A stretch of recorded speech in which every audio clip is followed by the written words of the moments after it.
Salut tout le monde, c'est Castillos pour une nouvelle vidéo, j'espère que vous allez bien. On se retrouve pour une nouvelle vidéo sur Summoners War. Ça fait longtemps, voilà, j'ai été pris par ma formation, voilà, j'avais plus trop de temps, il n'y a pas eu de vidéo sur les nouveaux monstres, mais je suis hype de fou.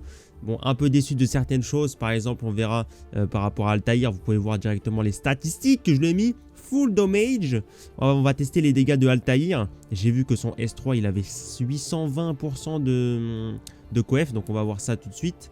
Donc je pense que pour le moment il va être pas hyper ouf, mais il va pouvoir se faire up dans 3 à 5 mois, donc à voir. Le problème c'est que c'est chiant d'avoir des monstres et de devoir attendre 3 à 5 mois, mais bon. Et le problème du monstre aussi, je vais juste en parler vite fait, c'est pourquoi ils lui ont donné un éveil résistance, les gars. Ils lui ont mis un éveil résistance. Le mec c'est un assassin, déjà il a 98 de speed de base, tu dis c'est l'assassin le plus lent que j'ai jamais vu de ma vie. Et en plus de ça, il a un éveil résistance, donc bon...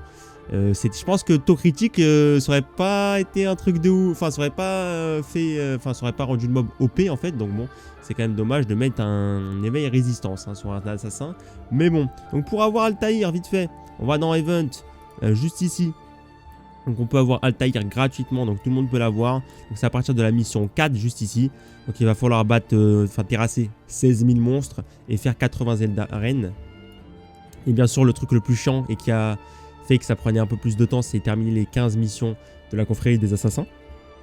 Donc c'est les missions, il y a même des runes sur le monstre, donc ça qui est cool, mais c'est les missions qui sont juste là.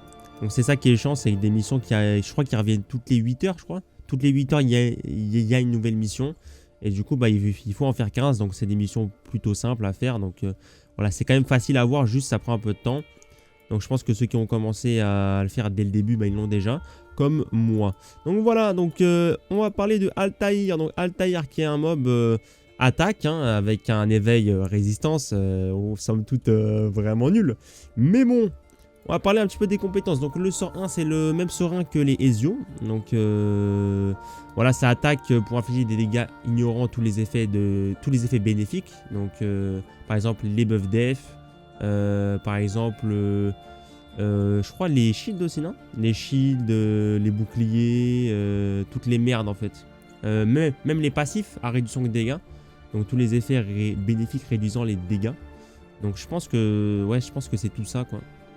Donc c'est vraiment sympa comme sort 1 pour un mec qui doit faire des dégâts. Donc pourquoi pas. Donc on a pas mal de damage, on a 10, 20, 30% de damage en plus sur le sort 1. Pourquoi pas. Le sort 2 attribue un effet de menace sur la cible alliée pendant 2 tours à cible unique de l'ennemi. L'ennemi boss exclu ne peut utiliser ses compétences d'attaque que sur la cible de l'effet de menace. Donc c'est 3 tours du coup avec les skill up. Donc c'est plutôt sympathique. Le problème c'est que je pensais que c'était que le mec était obligé de taper sur la cible, mais genre il pouvait pas faire d'AOE. Parce que c'était écrit comme ça un petit peu quand ils ont sorti le personnage. Et au final, bah non, c'est comme Ophélia pour ceux qui l'ont ou pour ceux qui connaissent le personnage. Bah en fait, le mec peut vous faire des AOE et du coup, je crois que ça... Parce qu'en fait, c'est par rapport au... On va dire au passif du S3. Parce qu'en fait, le S3, c'est un actif. Mais en gros, il y a un petit sort de passif à l'intérieur. On va en parler juste après. En tout cas, ça peut être sympa avec Altaïr. Donc, je trouve que ça marche bien avec le personnage. Mais le problème, c'est que voilà, il manque quelque chose. Je pense que peut-être avec un up, peut-être gagner un tour supplémentaire, ce serait sympa. À voir, quoi. À voir. Peut-être autre chose, je ne sais pas. Mais voilà, c'est pas aussi fort que ce que je pensais. Ça peut être intéressant, mais c'est pas incroyable. Vraiment pas. Donc le sort 3, lame cachée. Donc attaque l'ennemi avec une lame cachée d'assassin. Si tu n'es pas attaqué pendant le tour de l'ennemi, les dégâts de lame cachée augmentent de 25% à chaque fois. Et ce jusqu'à 100%. Donc c'est à dire que si un ennemi ne t'attaque pas, donc si 4 ennemis ne t'attaquent pas, bah tu vas gagner les 100% en fait. Donc ça veut dire que tu gagnes 25%. En RTA c'est cool parce que du coup, si les 4 jouent mais personne ne te frappe, bah t'as 100%. Si j'ai bien compris. Donc du coup le premier il donne 25%, le deuxième il donne 25%, etc. Jusqu'à 100% et 100% de dégâts supplémentaires c'est beaucoup. Le problème c'est que voilà, c'est pour ça que ça marche bien avec distraction. Mais voilà, c'est pas... Parce qu'en fait si le mec fait une AOE, bah... Je sais pas si ça... Voilà. Je pense pas que ça reset, mais par contre tu gagnes pas de dégâts supplémentaires quoi. Si tu n'es pas attaqué, les gars demandent. Ouais c'est ça. Alors, je pense que par exemple si le premier et le deuxième ennemi ne te frappent pas, tu gagnes 50%. Mais par contre, si le troisième te frappe, tu gardes les 50%, mais tu gagnes pas. Si le quatrième te frappe pas, ça fait que tu gagnes 75%. Voilà. Je pense que c'est comme ça que ça marche. Le montant augmenté de dégâts est réinitialisé quand la compétence est utilisée. C'est-à-dire que quand vous faites le sort 3, bah, il faut restacker. Donc bon, un petit peu chiant, mais ça va quoi. Donc le sort, surtout tous les 3 tours, donc tous les 3 tours c'est bien. 20% de dégâts supplémentaires, moi il est pas skill up encore, mais on verra si je le skill up. Il a un lead en arène de 33% de crit. Donc ce qui est sympathique, pourquoi pas. Bien sûr les gars, que j'avais oublié de vous montrer les belles runes que je lui avais mis à mon petit Ataïr. Donc je vais vous montrer ça tout de suite les runes. Donc voici attaque %, voilà, vitesse, voilà, beaucoup de dégâts crit, du tout critique, de l'attaque pour des max de damage, voilà, pareil ici. On est sur de la vitesse, du dégât crit, de l'attaque et du taux critique. Juste ici, une rune en dégâts crit avec de la vitesse, de l'attaque, du taux critique, voilà. Nous, on veut qu'il soit là pour faire des damages, voilà les gars. Donc voilà, dégâts crit pareil, vitesse, nickel, taux critique, c'est ce qu'on veut. Attaque % aussi en 2. Voilà, full vitesse avec dégâts crit, taux critique. Bien sûr, vous n'êtes pas obligé de le mettre aussi rapide, hein, c'est juste parce que qu'est-ce que j'aime bien les monstres rapides, surtout que c'est un assassin. Donc voilà, donc là, il est vitesse plus 8. 23% de taux critique et 18% d'attaque, et bien sûr, une petite sub 6%, voilà, en innate. Ça fait plaisir. Pour les artefacts, je lui ai mis dégâts crit sort 3 plus 17%. Bon, dégâts sub 3% de défense. Voilà. Effet de renforcement d'attaque plus 6%. Oh, ça peut augmenter, parce que là, ça peut être jusqu'à 9, je crois. Je ne me rappelle plus avec les gemmes. Et dégâts crit contre cible unique de 3%, parce qu'il fait des dégâts que sur cible unique. Donc voilà. On est après sur l'artefact lumière, donc j'ai pas des artefacts lumière de fou, donc c'est juste un effet de renforcement plus 12%, dégâts sup attaque et voilà quoi.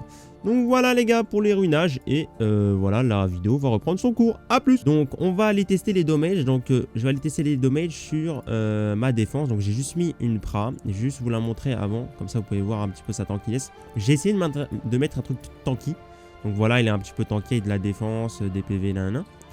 Et elle n'a pas d'artefact réduction light. Donc voilà. Donc il n'y aura pas de problème par rapport à ça. On va juste tester les dommages sur un truc quand même. Parce que moi je veux voir par rapport à la RT1. Je pense que le mob sera pas hyper jouable en RT1. Enfin en ce moment là où je fais la vidéo.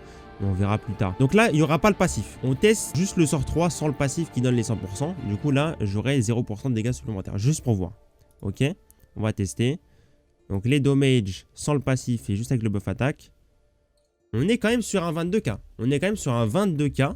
Donc sur un mob qui a quand même pas mal de défense. 22k. Je trouve ça quand même sympa. Ok, ça heal, elle joue. On a 2 stacks. Hein. Donc elle a fait des dégâts en AOE. Et j'ai pris 2 stacks alors qu'elle a joué 2 fois. Donc ça veut dire qu'en fait l'AOE n'a pas compté je crois. Donc ça veut dire que même si elle ne fait pas de dégâts. Mais qu'elle fait une AOE. Ça proc pas le passif. Putain c'est quand même... Bon c'est un peu chance. Hein. Donc là pour moi je pense qu'on va la one shot. Je sais pas on va faire combien, mais on a juste le buff attaque. Elle a quand même pas mal de def, on va voir. 44k. 44k full stack. 44k full stack, c'est vraiment bien. Genre, ça fait vraiment des bons dégâts, mais après, il faut être full stack. Hein. Bon, j'imagine pas avec le break def là. Hein. Si elle proc, j'arrête Summoner's War.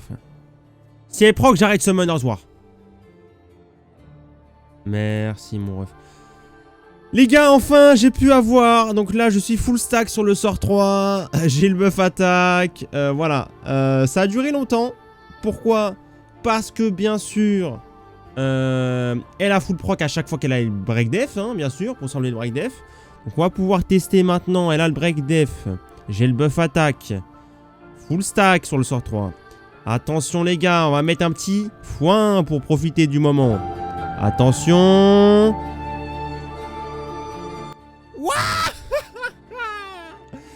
Quoi? Wesh mon ref. C'est Artek hein?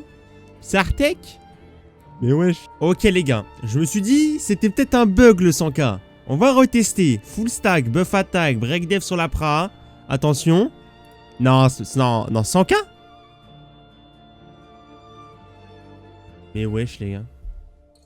Stylé de malade hein. Bon les gars, je pense que vous avez vu les 100k là, les 100k damage, bon ça fait plaisir. En vrai de vrai il fait beaucoup de dégâts sur le S3, surtout full stack c'est vraiment fort. Il a 900 d'attaque donc c'est vraiment cool par rapport au ruinage et tout. On va dire que le problème du personnage c'est son éveil déjà, éveil résistance frérot, enfin faut m'expliquer. Je pense que le personnage, faudrait qu'il prenne un petit buff, même un petit buff sur le S2 ou peut-être sur le S3. Par exemple, s'il pourrait rejouer après avoir tué un mob sur le S3 ou peut-être après un S2 qu'il puisse rejouer ou je sais pas, un truc en plus parce que là le personnage, le problème c'est qu'il fait que des dégâts. Après il fait beaucoup de dégâts sur le S3. Le problème c'est qu'il faut aussi qu'il stack et en plus on a remarqué, enfin dans la vidéo on voit qu'en gros bah même si il se prend pas de dégâts mais il y a une attaque en zone, il prend pas de stack donc c'est quand même chaud. Donc voilà, mais je trouve qu'il fait beaucoup de dégâts. Il est stylé aussi les gars, faut en parler, mais regardez-moi le style frérot. Mais regardez-moi ce style. Il est trop stylé ce frérot Altaïr. Donc voilà les gars, j'espère que vous avez kiffé ce petit gros plan là. Enfin ce petit gros plan, ce magnifique gros plan sur Altaïr. On se retrouve très bientôt pour une prochaine vidéo. Et je vous fais des bisous. Au revoir tout le monde.